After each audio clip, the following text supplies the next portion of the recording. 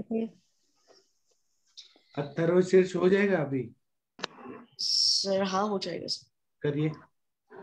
ओम नमस्ते गणपतये त्वमेव प्रत्यक्षं तत्त्वमसि त्वमेव केवलं कर्तासि त्वमेव केवलं धर्तासि त्वमेव केवलं हर्तासि त्वमेव सर्वं खल्विदं ब्रह्मासि त्वं साक्षात् आत्मासि नित्यं ऋतं वच्मि सत्यं वच्मि अवत्वं माम अवक्तारम् अवश्रोतारम् अवधातारम् अवधातारम् अवानुचानमवशिष्यम् अवपश्चातात् अवपुरस्तात् अवोत्तरात्तात् अवदक्षिणात्तात् अवचोर्ध्वात्तात् अवधरात्तात् सर्वतो मां पाहि पाहि समन्तात् त्वं वाङ्मयस्त्वं चिन्मय त्वं वाङ्मयस्त्वं ब्रह्ममय त्वं सच्चिदानन्दाद्वितीयोऽसि त्वं प्रत्यक्षं ब्रह्मासि त्वं ज्ञानमयो विज्ञानमयोऽसि सर्वजगदिदं तत्त्वजायते सर्वजगदिदं तत्त्वस्तिष्ठति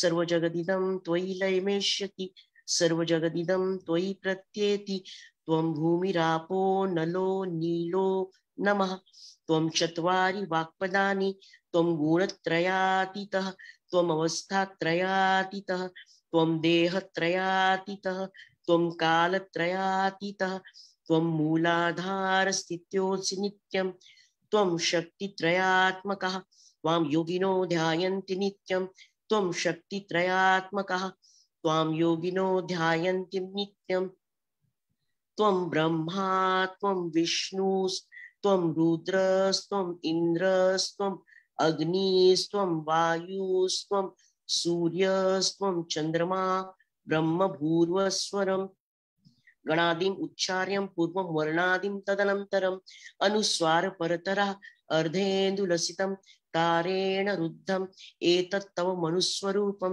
गकार पूर्वरूपम् अकारो मध्यमरूपम् अनुस्वारश्चान्त्यरूपम् बिन्दुरुत्तर रूपम नाद संधान संहिता संधि सैषा गणेश विद्या गणकऋषि निच्छुद्गायत्री छंदा गणपतिर्देवता ओम गण गणपते नमः एकदंताय विद्महे वक्रतुंडाय धीमहि तन्नो दन्ती प्रचोदयात् एकदन्तं चतुर्हस्तं पाशं कुशधारिणं रदं च वर्दं च हस्ते बिभ्राणं मूषकध्वजं रक्तं लंबोदरं शूर्पकणकं रक्तवाससं रक्तगन्धानुलिप्तांगं रक्तपुष्पैः सुपूजितं भक्तानुकंपिनं देवं जगत्कारणं अच्युतम् आविर्भूतं च सृष्टयादौ प्रकृते पुरुषात् परम् एवं ध्यायन्ति यो नित्यं स योगी योगिनां वर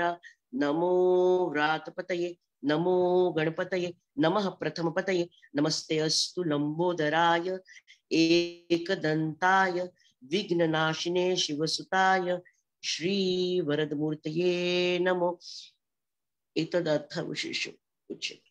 नमस्कार श्री गणेशाय नमः। Thank you. अब हम शाम को मिलेंगे। प्रणाम सभी लोग को। Thank you. आप सबका दिन बहुत शुभकारी हो, ऐसे शुभकामनाएं। Thank you. प्रणाम। अमृता मैम बहुत अच्छा हमारा भी करवा देना। मैम कैसे होता है गणेश के इसमें अगर हमने कम से कम ये बोल दिया ना तो पूरे 10 दिन का आपको ये मिल जाता है। सुनने से भी मिलता है मैम, सुनने से भी मिलता है, उसमें बोला है ना उन्होंने। और सुबह पढ़ने वालों के रात के पाप नष्ट हो जाते हैं। Thank you. और अनुरिता मैम अपने बच्चों को भी सिखाइए। Yes sir. करने वाले को सुबह पूरा दिन करो तो पूरे दिन। आज हवन है यहाँ पे। ठीक है। थैंक यू सभी लोग का। Thank you. प्रणाम सभी लोग को।